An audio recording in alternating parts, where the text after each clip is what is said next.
Bonjour tout le monde, je vais me lever parce que je suis pas très grand non plus, donc j'essaie de me regarder dans les yeux. Évidemment, merci beaucoup pour l'invitation, merci beaucoup de la belle mobilisation quand même. On a fait plusieurs assemblées populaires partout au Québec dans les dernières semaines. Vous êtes la plus grosse que j'ai vue jusqu'à maintenant.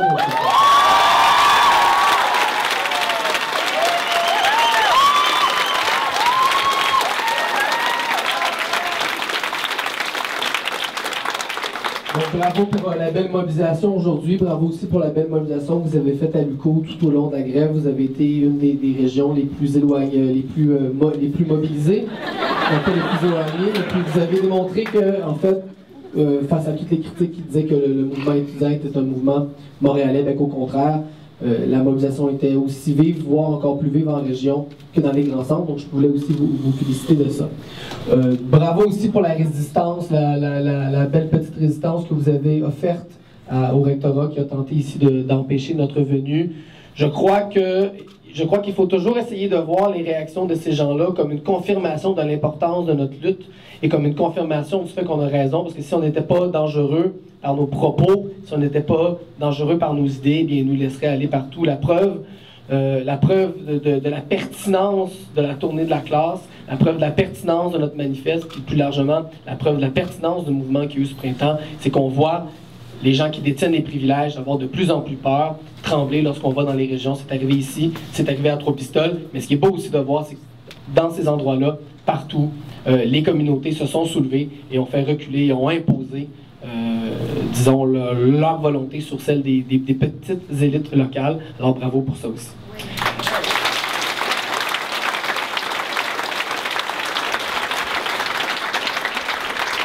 Donc ça sera pas très long. Je vais présenter un peu le manifeste de la classe. C'est quoi l'idée qui est derrière? C'est quoi les idées qui sont dans ce manifeste-là? Pourquoi on fait la tournée du Québec pour en parler? Par la suite, on pourra prendre peut-être quelques questions, puis dans un troisième temps, ouvrir là, une discussion plus générale. L'idée de ce manifeste-là est venue d'une volonté à la classe de faire un peu la synthèse de ce qui s'est passé ce printemps. Il s'est écrit beaucoup de textes, des poèmes, des articles, même des livres sur la mobilisation populaire du printemps, mais il n'y avait pas, selon nous, un texte qui en faisait un peu la synthèse, puis qui essayait de rassembler les différentes idées, les différentes valeurs qui ont circulé dans la rue et dans les assemblées générales tout au long du printemps.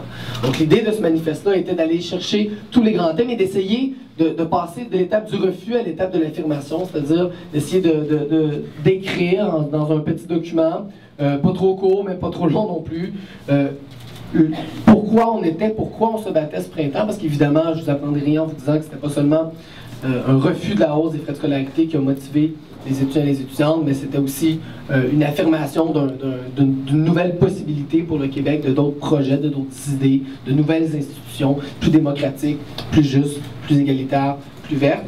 Et puis c'est un peu les quatre thèmes qui sont au cœur du manifeste de la classe, donc la question de la justice sociale, la question du féminisme, la question de l'environnement et finalement le quatrième thème qui fait peut-être le lien entre les trois premiers, la question de la démocratie. Le premier, c'est celui de la justice sociale. Évidemment, c'est peut-être le plus évident parce que il faut comprendre, et je sais que je prêche à des convertis, mais j'essaie d'expliquer un peu ce qu'on dit dans le manifeste, qu'évidemment, la hausse des frais de scolarité, c'est loin d'être seulement un moyen d'amener davantage de financement dans les universités. En fait, quand on écoute les libéraux eux-mêmes, ils reconnaissent que derrière la hausse des frais de scolarité, ce qu'il y a, c'est un changement culturel. Et il faut se rappeler les paroles du ministre Bachand lui-même lorsqu'il a présenté en 2010 le budget qui contenait l'annonce de l'augmentation des frais de scolarité. Il a dit clairement à ce moment-là, dans un parallèle assez rigolo d'ailleurs, que son budget était une révolution culturelle.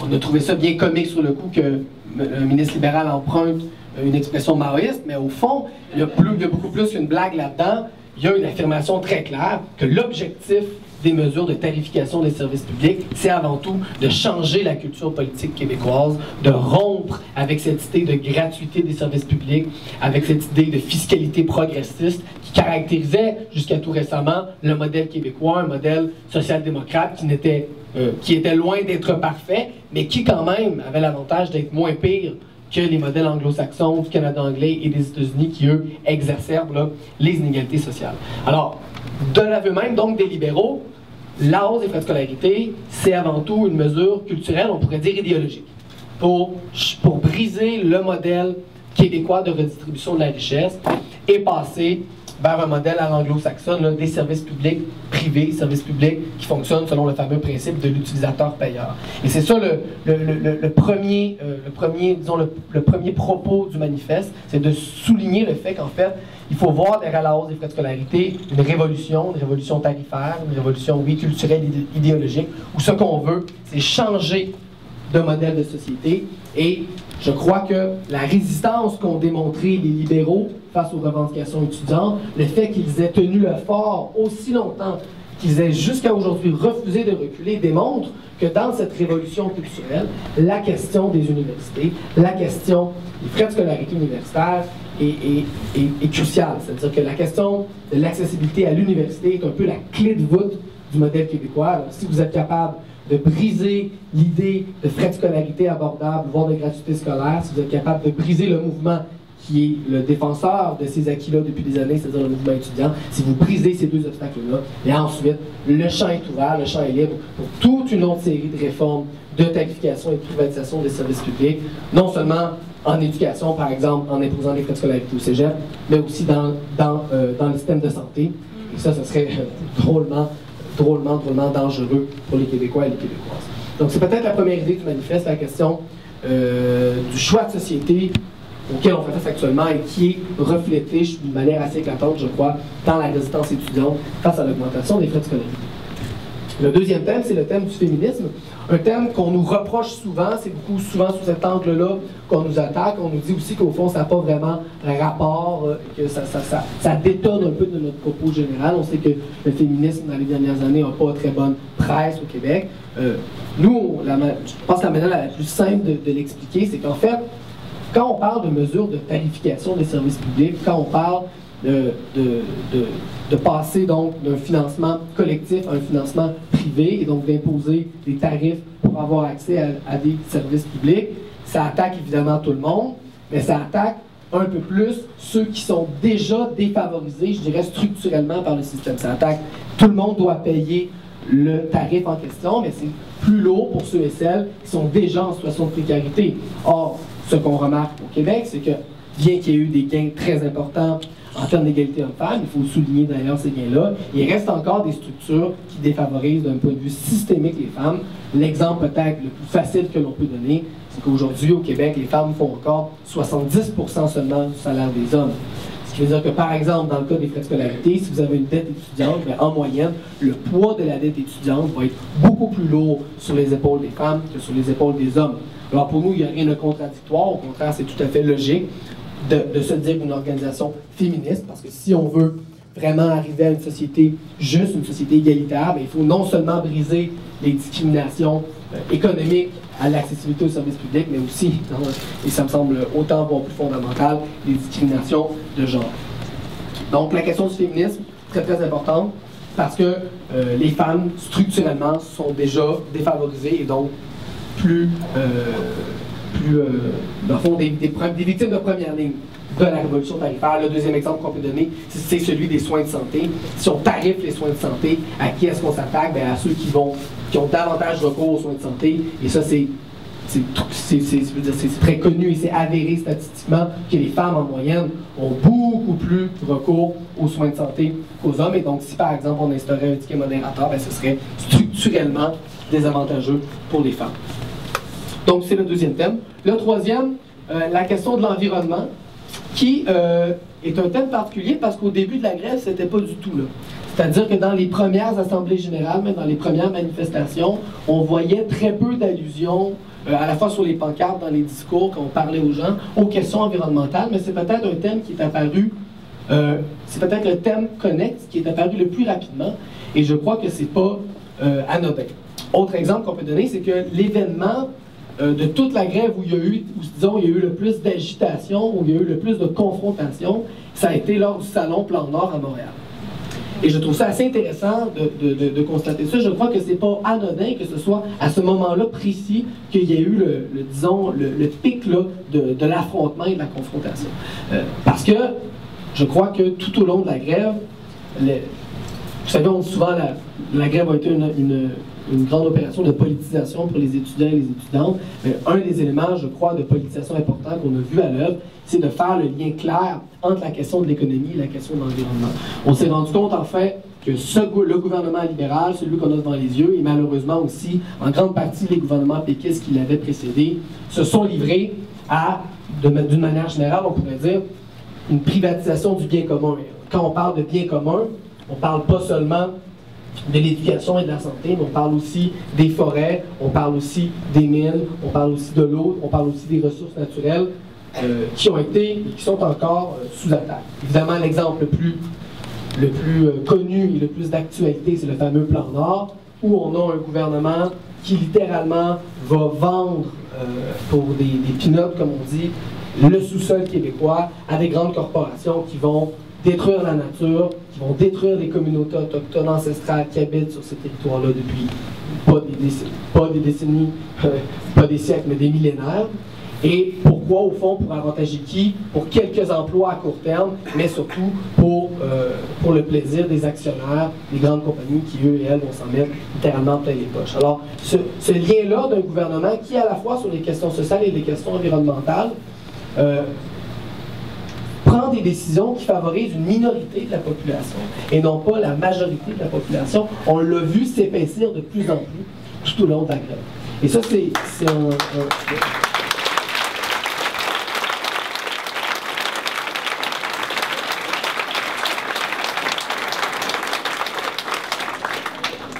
C'est aussi en partant de la question de l'environnement que le manifeste parle de la question autochtone, une question que la gauche québécoise, trop souvent, nous croyons, a mis en veilleuse. Quand on parle de reprendre possession de nos ressources naturelles, c'est bien beau, il faut le faire. Ces choses-là devraient être contrôlées collectivement, mais il faut se rappeler que quand on parle de collectivement, on devrait surtout parler en priorité des gens qui étaient là bien avant que nous arrivions, des gens qui, depuis des millénaires, habitaient cette terre-là et qui, souvent, ont beaucoup à nous apprendre sur leur relation envers la nature. Et donc, c'est aussi un élément qui est présent dans le manifeste, c'est-à-dire de ne jamais oublier quand on parle de reprise en main collective de notre nature, de notre environnement, de nos ressources.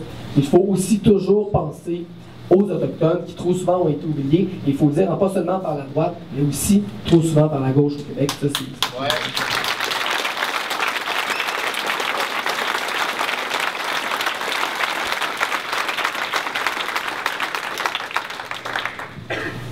Et donc, marchandisation des services publics, marchandisation de l'environnement, marchandisation donc généralement du bien commun.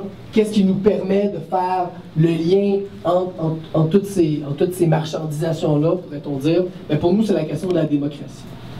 C'est la question de la perte de contrôle des institutions par la population. On le sait, hein, les grands partis politiques dominants ont l'oreille beaucoup plus attentive envers la bouche des grandes corporations, des lobbies patronaux, que celle de la majorité de la population, des travailleurs, des travailleuses.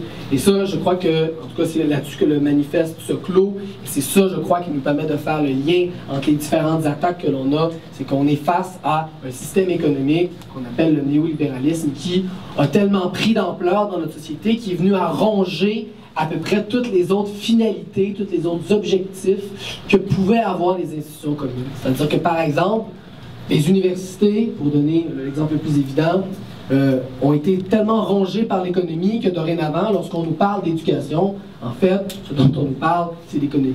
Lorsque Jean Charest nous parle d'avoir des bonnes universités, il ne nous dit pas d'avoir des universités accessibles, populaires, enrichissantes pour les étudiants et les étudiantes, formatrices, qui offrent des programmes diversifiés. Quand il nous parle des bonnes universités, il nous dit qu'il faut avoir des universités compétitives, des universités à la hauteur de ceux et celles, de celles, c'est une université, hein, des universités du reste du Canada et des États-Unis. Et au fond, on se rend compte que pour lui, pour les gens qui l'entourent, pour l'élite qu'il représente, l'université n'est appréciable et n'a de valeur que lorsque regardée à travers le prisme de l'économie, que lorsque évaluée avec des critères marchands.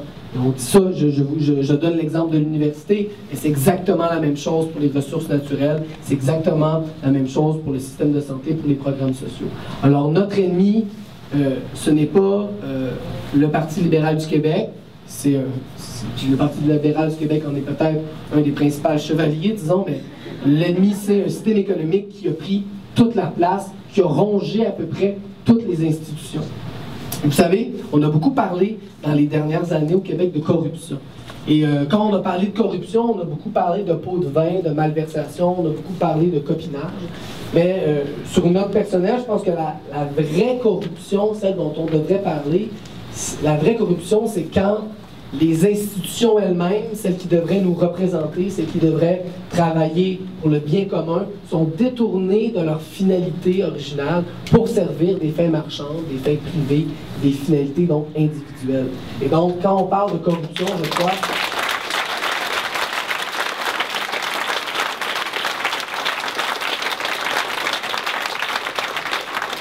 Et donc, quand on parle de corruption et donc, quand on parle des enveloppes brunes, par exemple, que c'est en fait la pointe de l'iceberg, c'est le côté le plus visible. Mais la racine de cette corruption-là, c'est pas des gens aux mœurs louches. La racine de cette corruption-là, c'est des institutions dont collectivement on a été dépossédés. On a été dépossédés de nos institutions, on a même été, puis c'est un exemple un peu banal, mais qu'il faut dire, on a été même dépossédés de notre ministère des Transports. Au sens où un ministère qui devrait avoir comme finalité de construire des bonnes routes, pour bien transporter les gens, maintenant ne se conçoit lui-même que comme un donneur de contrôle. Et on pourrait faire le même parallèle avec tous les ministères. C'est des institutions qui sont censées avoir des finalités collectives, communes, qui, rongées par l'appât du gain, par l'économie, par le capitalisme, en viennent à avoir comme seule finalité l'économie. Et donc, au lieu de vouloir construire des bons ponts très bien solides, les camions pourront passer pendant 200 ans, ben, les ingénieurs au ministère des Transports s'affairent à trouver la meilleure firme de génie conseil et à donner le meilleur contrat possible. C'est la même chose pour l'éducation, c'est la même chose pour la santé, puis je ne referai pas la liste une autre fois. Donc, c'est cela la...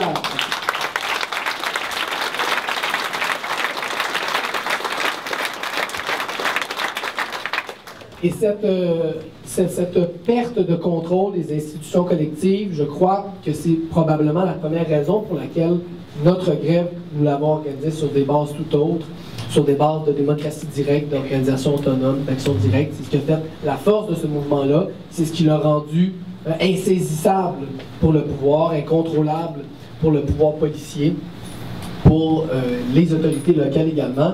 Je pense que le fait que plus que jamais le mouvement étudiant ait revendiqué ce fonctionnement en démocratie directe, c'est directement lié au fait que dans l'arène politique parlementaire, on assiste exactement à l'inverse, c'est-à-dire à des pouvoirs, des institutions qui ne nous parlent plus, qui ne nous répondent plus non plus lorsqu'on leur parle.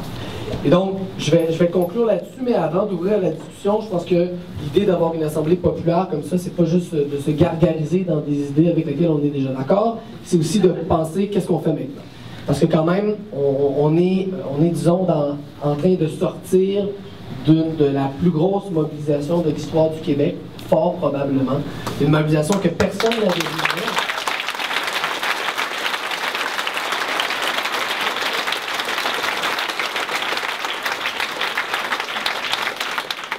Une mobilisation que personne n'avait vu venir, qui a débuté dans les associations étudiantes, qui rapidement en a débordé, a atteint toutes sortes de couches de la population. Maintenant, la question, c'est qu'est-ce qu'on fait? Parce que là, la grève a réussi à traverser l'été. La grève a quand même forcé le gouvernement à adopter, et ça c'est intéressant de le mentionner, pour la deuxième fois seulement de l'histoire du Québec, une loi spéciale qui ne vise pas le milieu du travail. Hein. La première étant la loi du cabinet de Maurice Duplessis. Donc c'est seulement la deuxième loi spéciale de notre histoire qui ne vise pas à régler un conflit de travail. Donc on a poussé le pouvoir jusque dans ses derniers retranchements. Il a répondu avec une force inouïe. Il a même déclenché une campagne électorale pour étouffer la mobilisation, pour que la légitimité électorale, dans le fond, fasse en sorte que les étudiants et étudiantes retournent en classe. De l'autre côté, à la classe, les assemblées sur la poursuite de la grève débutent la semaine prochaine. Pour le moment, on attend, je vous dirais, impatiemment de savoir qu'est-ce que les étudiants et les étudiantes vont vouloir faire. Mais comme au-delà de la décision que vont prendre les associations étudiantes, même si elles retourneraient en grève, elles ne seront pas en grève pendant un autre 6 mois. Je pense qu'il faut se rendre à l'évidence. On est en train, je crois qu'on est, et c'est la raison pour laquelle la classe est partie en tournée, on est au moment où il faut commencer à penser à quelle nouvelle forme cette lutte-là va prendre. Parce que la vague de mobilisation qui a démarré ce printemps, nous croyons qu'elle ne doit pas se fracasser sur le rocher des élections, elle ne doit pas non plus se fracasser sur le rocher d'un éventuel retour en classe. Il va falloir que cette loi spéciale-là et ces élections-là, le mouvement les traverse. Peut-être qu'on va passer d'un fleuve à un delta, c'est-à-dire peut-être qu'on va passer d'un mouvement très fort et très concentré à un mouvement plus diffus et plus large, mais il faut quand même s'assurer que ça continue à couler. Il faut quand même collectivement, dans nos campus, mais aussi sur nos milieux de travail, dans nos quartiers, nos villes, nos villages, essayer de trouver comment cette vague de mobilisation-là va continuer dans le temps. Parce que, bien sûr, je pense qu'on serait tous contents si des libéraux n'étaient pas reportés au pouvoir. Mais même si un gouvernement du Parti québécois a été élu, je crois que, et c'est la position de la classe aussi, la classe croit que les petits changements que propose le Parti québécois ne sauront pas, et ne seront pas en mesure, ne pourront pas régler le malaise profond qui s'est exprimé ce printemps. Parce que quand même, ce printemps, il y a eu un malaise très profond de la jeunesse qui s'est exprimé, un rejet d'un système, et jusqu'à preuve du contraire, ce n'est pas le Parti québécois qui va changer ce système-là. Alors, comment est-ce que le mouvement peut se poursuivre? Déjà, les casseroles se sont transformées en assemblée populaire comme ici aujourd'hui. C'est extrêmement intéressant. Ça s'est rarement vu dans l'histoire du Québec. Et là, les moments où ça s'est vu, c'est qu'il y avait des grands changements sociaux qui étaient en préparation. Donc ça, on peut s'en réjouir. Mais il reste qu'on a quand même tout un défi devant nous. Comment s'assurer que ça se poursuive? Quelle forme ça peut prendre? Est-ce que ça va être par des mobilisations locales, des mobilisations régionales? Je vous pose la question. Et si la classe est partie en tournée, c'est parce qu'on n'a pas la réponse. On veut et on croit que cette lutte-là doit continuer à se diffuser et à sortir des associations étudiantes, mais nous n'avons pas plus de réponses que ça. Donc merci beaucoup, puis je prendrai vos questions.